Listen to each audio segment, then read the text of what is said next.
It is Bryn. And Casey. And we are talking about Forbidden Island, continuing our series on gateway games. Casey getting the box set up, ready to go for the shoot here. Casey, just quickly, if they didn't catch what our last video was, what is a gateway game?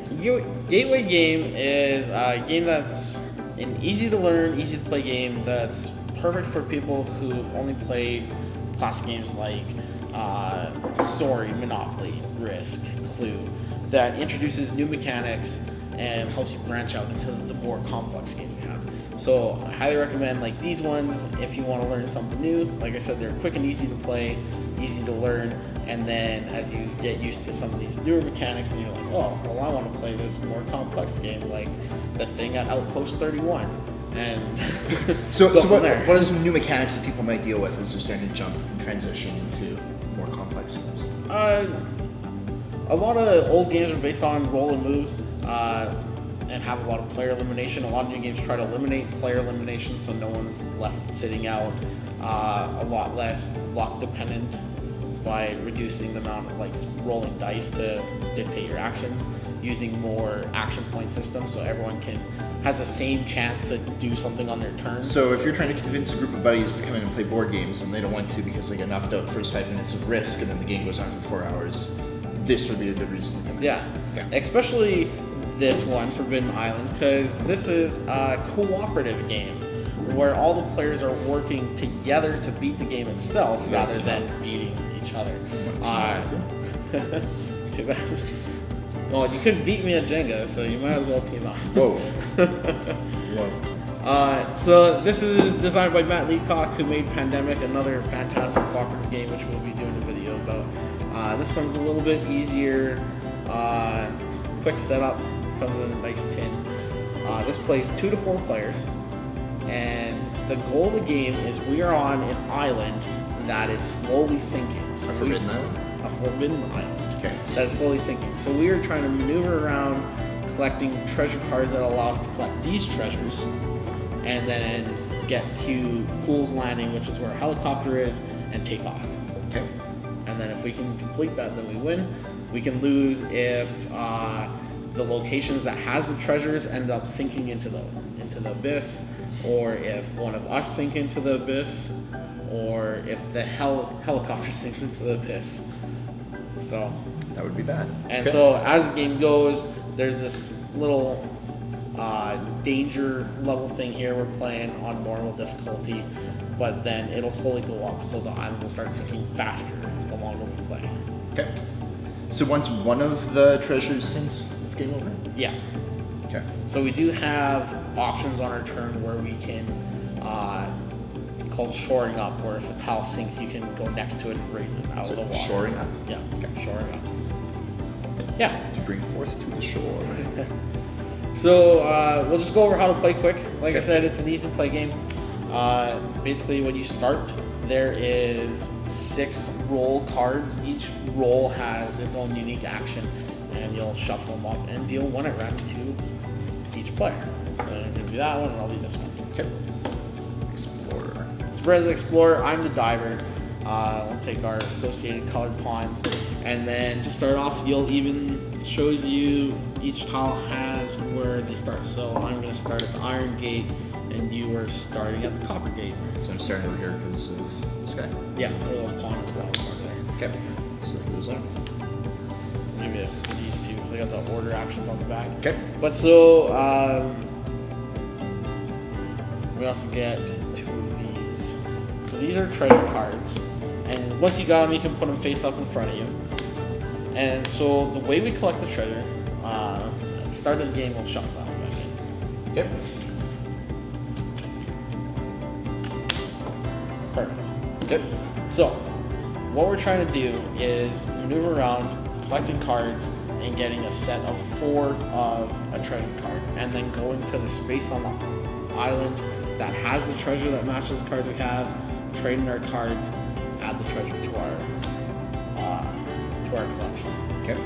So, when it's our turn, we get to take 3 actions, and the actions you can do is moving to an adjacent tile. Adjacent being up, down, left, right, Okay. not diagonally. unless you're the pilot, I believe. The pilot can move diagonally. And then you can shore up an adjacent tile, which is raising one from flood to not flooded. Okay. If we're on the same tile, we can trade a treasure card. So then you can kind of like, if you got that one and I just trade you all mine, then you're going to be in charge of collecting all the broken globe. I'm sure it has a fancier name, but collecting those ones. Okay. So as you're going to trade cards to work together, make sure everyone has get the 4 together and go trade it in, or the 4th action is capture the treasure. So you get to do 3 of those actions. You can do the same one. So if you want to just shore up all 3 tiles around you can do that as well. Once you do your 3 actions, then you draw 2 more cards and add it to your hand. You have a hand size of 5. If you have more than 5, you have to discard any excess. And then we flip the flood deck. So right now we're at flood level 2 on normal difficulty, so we'd flip 2 over. And each one of these cards corresponds to a tile on the board. So Lost Lagoon would enter in the flooded phase. And the Coral Palace would be flooded. What happens if you're standing on that tile? It still floods? If it's flooded, then you're fine. If this comes up again, then it's removed from the game and then you have to swim to an adjacent tile. If these were also gone, you would sink into the abyss and then would lose. Wow. So you don't want to hang out on flooded tiles too often. Okay.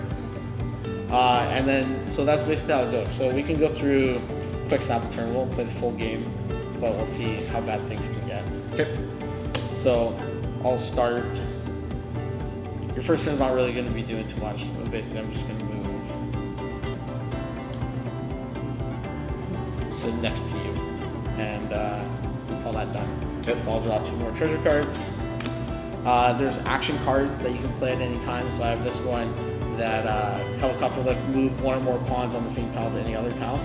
So because we're on the same tile, we can go to one spot. Both of us can. This one lets you, if we're all on the same tile, then we can both move. You also need one of these to trigger the helicopter flying off, so this is a good one to have. Okay. So I have 2 Sphinxes, so if you draw any, it'd be a good idea to trigger it to me. Okay. Alright, and then we'll draw flood cards. Even water level, so we got the Crimson Forest. It's that one. And Fool's Landing. That's our helicopter. That's not good. Turn 1, game over. Okay. Alright, so that'd be my turn. So you get to go move 3 actions. At this point, you'd probably want to move closer to Flood's Landing so we can shore that up. And shoring up is once you're next to it, you should just flip it back over. So that way you can enter Flood. So you can only instead. move to adjacent tiles and you can only shore up adjacent tiles. Yeah. Okay. Cool. And so we're good. It's not going to be game over until we draw another one of these helicopter. Right. Okay. So my turn, I can move 2 spaces. You move up to 3 if you want to. So I can move 1, 2, 3. Yeah. Okay. And then you draw 2 of these cards. Boom. Boom. And then we flip these 2. Temple of Moon. Whatever that is. And then the Lost Lagoon. I think you have it flipped already. So Lost Lagoon is now out of the game. So we have this hole here. So now we can't go here. Ideally, also, bad things can happen is it could section off some of the island and then you can't get over there. So if a treasure's on a section of the island that we can't get to, we're going to lose. Can't swim to it. Well, we could helicopter lift to it, I guess. But no, you can't swim. But the diver can swim. Can I swim? Oh yeah, I can move through 1 or more adjacent, flooded, or missing tiles for 1 action. So it's not necessarily the game that's ended. It's just we have to get really strategic how to finish. Yeah, it wouldn't be as easy. You also can't move on to a flooded tile. You have to shore it up and then move on to it as well. Cool. And that's basically how the game would go. Like on my turn, I would move 3 spaces, draw 2 more treasure cards. Yep. I have more than 5, so I'll get rid of this one. And I'm sorry, how do we collect the treasures again? You need to gather 4 of the same type, Okay. and then go to the spaces that has a treasure on it. So if I have 4 fire things, I'm already on the Cave of Shadows. I can just trade in my 4 cards, and then we'd have this one. Awesome. And then to win the game, we have to collect all 4. Collect all 4 And helicopter. and get to the helicopter and Cool. Sounds fun. The way the game gets more challenging is that eventually you'll flip a Water Rises card, which is you move the water level up one, shuffle the discard back. Is it shuffle in or place it top? Shuffle. You shuffle this and add it to the top. So what happens now is that the cards that have already shown up are now more likely to come up again, sinking these tiles even further. And because our water level is now 3 at the end of our turns, we're flipping 3 cards. So yeah, as I said, as you keep finding Water Rises cards, So the later the game goes, this keeps going up where you're flipping. So in this the bottom. scenario, that would have flooded, we would have lost the game. anymore. Just like that. So yeah, it's pretty easy to play game. Pretty challenging. Great for 2 to 4 players. Sweet spot. It's better 2, better 4. I think 4, because then you get more variation with the player powers to take advantage of them. It also gives you more inventory space to play around with, because with 2 players trying to only juggle 5 cards each, it's hard to collect all the different treasures. Where if you have 4, each person can kind of try and take 1 treasure. Cool. That sounds fun. So yeah, challenging game. I beat it once out of the several times I've played it. So Oh, really? yeah, Okay. Matt Leacock sure likes to make you lose a lot. He's back playing. That's right. All right. And yeah, after you play this one, they also have Forbidden Desert, which is another game. Similar idea, except you're in a desert and sandstorms blow in and make sand dunes that you have to work together to clear, and then you also have to stop yourself from dehydrating to death. Sounds fun. Yeah, that one's even more challenging than this one. I have not beaten that one yet. Wow. All right. So yeah, that's it for Forbidden Island. All right. If you want to check out more Gateway games, make sure you subscribe to our YouTube channel. Otherwise, See you around. have a good one.